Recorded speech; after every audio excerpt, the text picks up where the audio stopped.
What's going on, everybody? It's EricRayweather back here with one of my favorite yearly videos that I do at the beginning of every Madden season, the Basic Tips 101, how to be unstoppable, how to win more games. And this year, I've got some new stuff to go over. Whether you're a franchise mode player, whether you play against your buddies, or whether you're playing online, these basic tips are vital for success, and many people overlook a lot of these little things, and they lose games that they really should be winning. Now, if you're new to the channel and you want to be up to date on all the latest Madden tips to improve your game, or the latest Madden news that I drop on a daily basis, make sure to subscribe, turn on the bell icon so that you never miss any of these important uploads. So let's get into it. Where it all starts, you need to define your playstyle before anything else. What do you feel more comfortable doing? You want to set yourself up for success. Maybe you feel more comfortable being a run first player because it's a little less risky than passing. You want to lean on the running game. Well, if that's the case, you want to look at teams like the Cowboys, always a go-to for runners because they have one of the best running backs in the game and a stacked offensive line. You want to look at the 49ers, who have a really good offensive line and a couple of really fast running backs that you can swap in and out. Then you got some other teams that you might want to look at, like the Raiders, right? Most people don't think to look at the Raiders, but they have a good offensive line. They have a pretty good running back. You can try them out. If you're a passer, it's the exact opposite. You look at teams with the good receiving cores and the stud quarterbacks, like the Buccaneers, the Chiefs, or the Saints. If you're a defensive first guy, you want to lock people up and just not give the game away with your offense. You want to look at teams like the Ravens, stacked defense. The Niners have a stacked defense. The Bears have a pretty good defense. Maybe you're a balanced type player, right? You don't lean to one thing or the other. You just want a team with some good offensive options, both run and pass, and a team that has a good, decent defense. Again, the Ravens would fall under this. The Browns would fall under this. A team like the Vikings could fall under this as well. And if you're one of those people that just want to use your favorite team, I hear this every year, like, I only use my favorite team. Well, sometimes if your favorite team isn't that good, it's going to be a lot harder to have success with them. Like the Jaguars are a good example. They don't have a lot of highly rated players in the game, but if you must use your favorite team, you just need to lean on their strengths. Look at the roster. Who are their best players? So if you want to play with the Jaguars, you're going to probably have to be more of a run-heavy guy because you want to lean more on Leonard Fournette. It's not to say that they don't have some decent passing options, but you're going to be better off leaning on Fournette first and passing second. So just something you have to look at. If you want to use your favorite team, you kind of have to go by how the roster is set up and what's going to give you the best chance at success. And that leads us to the next thing, which piggybacks off of that, which is just understanding your personnel, which I just talked about. But more specifically, you want to look at all the individual ratings. You don't want to just look at the overall. So for example, if you're looking at a team, that could be decent for running the ball, you don't want to just look at the overall of the offensive lineman. You want to actually look at the individual run block ratings, because there's some offensive linemen in the game that are highly rated overall wise, but they're not that good at run blocking. They're just really great at pass blocking. And vice versa. Some offensive linemen have super high run block ratings, but their pass block ratings aren't that good. So you want to know these individual things so you know how good they really are at what you're trying to do. Same for receivers. You want to look at their route running, their catching traffic. So for example, you might have a receiver with really good short route running, but he doesn't have good deep route running. So you want to keep him on your short routes and the plays that you run. You want to make sure he's in the spot that's on the check down routes. If you have a receiver that's really good at deep route running, but not so good at short, you want him on your deeper routes because he's going to have more success there. Same thing for your defense, right? If you want to play zone defense, don't just look at the cornerbacks overall, look at his zone versus man defense. Just see how good he actually is at performing that specific thing. And also look at your players with abilities. You want to see what abilities they have, and so this will let you know. Some defenders have a ability where they're going to play really good zone coverage in flat zones. So you're going to want to make sure that defender is in a flat zone more often than not, because it's going to maximize his potential. You have some receivers that are really good outside the numbers. So you want to have, if he has an ability that says he's going to make better catches outside the numbers, you're going to want to keep him outside the numbers more often because it's going to maximize that player. The next thing is clock management. One of the most important things that most people get wrong. You need to manage the clock. This turns more games into wins than anything else. For example, if you got the ball with about 3 minutes left before halftime, you just got the ball, your opponent scored or he punted you the ball and now you got it back. You want to clock out that entire second half if you can. Now, if you have a touchdown, of course you take it, breakaway touchdown, you take it. But if you can methodically drive down the field, you want the last score before half. You don't want to give your opponent a chance to match. Same thing at the end of the game. Let's say it's tied or you're just down a couple points. You just need a field goal to win, and maybe there's 4 minutes left in the game. If you can, you want to try to take that entire 4 minutes with you. If you got to go, 80 yards worth of field, you can clock out 4 minutes. Now, again, if you have a breakaway touchdown, you have to take it, but otherwise, don't purposely try to rush the score, because if you don't give your opponent much time to match, it's going to be hard for him to come back. Let's say you come into the second half and you're already up 14. You should already be in clock mode, whether you're getting the ball or not, because possessions are very limited in Madden because we play short, quarters. We play 5-minute quarters, so the amount of possessions are already limited.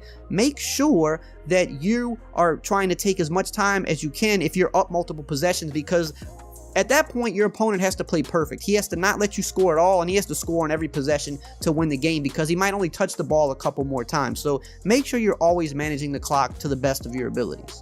Learn how to scheme. Now, we all have bread and butter plays. We all have our go-to plays, especially in big situations, but you want to make sure that you have multiple things to throw at your opponent. Let's say you have a favorite run play that goes to the left. Well, you want to look in that formation and see, do you have another decent run play that goes to the right? Do you have a dive that goes up the middle? Why? Because you don't want your opponent to just sell out to the run to the left. You want him to have to think, well, I have to watch for the middle run. I also have to watch, he might throw a toss out to the right here. I got to at least keep some guys kind of spread around, because I don't really know which way he's going to run it. But if you just want to spam the same run to the left every play, a decent player is going to catch on and likely be able to shut it down. Same thing with a pass play, right? If you have a pass play that attacks the right side of the field and that's your go-to play, look in that formation, find a pass play that attacks the left, find pass plays that attack the deep and short middle. Make your opponent have to think about more than one thing. Even if you're a heavy passer and you don't like to run the ball, still run the ball out of shotgun from time to time. Run a draw or an inside zone, just because it makes your opponent have to think about every little thing. Throw a screenplay in here or there, because again, the more they have to think about, the more they stay on their heels, and it just allows it, you to be a little bit more unpredictable. Now, if you're playing someone that's really bad at the game, yeah, you can spam the same thing over and over because he probably can't stop it. But decent players, you want to always be disguising things, even in defense. You don't want to sit in the same defense every play unless the person just has no answer for it. Otherwise, you want to stay in that same formation but switch up your coverages or switch up where you're blitzing from, because it just makes him have to think about multiple things at one time, and you can catch him off guard more often than not when you do this. The next thing is accident prevention. This is what I like to call it, right? These are things that you can prevent from happening that will cost you games if you don't prevent them from happening. The game is fluky enough as it is. There's certain things we can't control, but you need to be in control of the things that you can control. The one thing that sticks out most on this list is fatigue. If your player is fatigued, you need to sub him out of the game, especially if you're a runner. You can know he's fatigued because you look at your play call screen, his icon will start turning yellow, and then if he's like really gassed, he's going to turn red. Once he's yellow or red, you want to sub him out, put in a backup, because if you give that guy the ball, there's a much higher chance that he fumbles. That is something you can prevent. Only have him in the game when he's in the green. If he's in the yellow or red, sub him out. Same thing with the QB. You always want to slide with your QB. If you don't know how to slide, you just tap the X or the square button. That's it. Don't have your finger on any other buttons. You just want to tap square or X. Especially if your QB's fatigued, because they fumble at an even higher rate than everybody else. This is something you can prevent. I know with Lamar Jackson, sometimes you want to go out there and juke people and you want to take the hit and try to get extra yards. Just slide or get out of bounds. Prevent taking hits with your QBs, because you don't want to just give your opponent the ball back for something he didn't have to put any work into. You want to make him work to get a turnover, not just tackle your quarterback.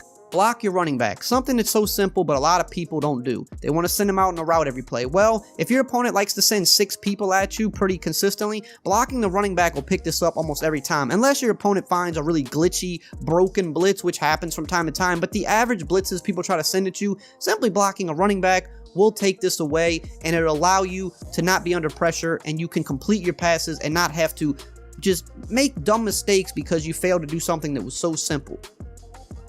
Another big thing, keep a safety over the top of super fast players like Tyreek Hill or Henry Ruggs, or at the very least, if you have a stud cornerback matched up on him, click onto that cornerback and manually back him up a few yards. Don't give somebody the ease of just being able to throw a streak to Tyreek Hill. We already know people want to do that. He's fast. He's going to run by people. Keep a safety over the top or manually back up the defender that's on him. Don't make it easy on your opponent. Make him have to work for his points. Don't make him just have to throw to a 99 speed receiver. That is something you can prevent. Same thing with mobile QBs. You got Lamar Jackson, Deshaun Watson, guys like this. Don't let people take off and run with these guys every play. Simply put a fast linebacker into a QB spy, or put your defensive line into a QB contain. This will stop it more times than not. You don't want to let them scramble for 5 to 10 yards every play when you can make one, simple click to the controller to take all of this away.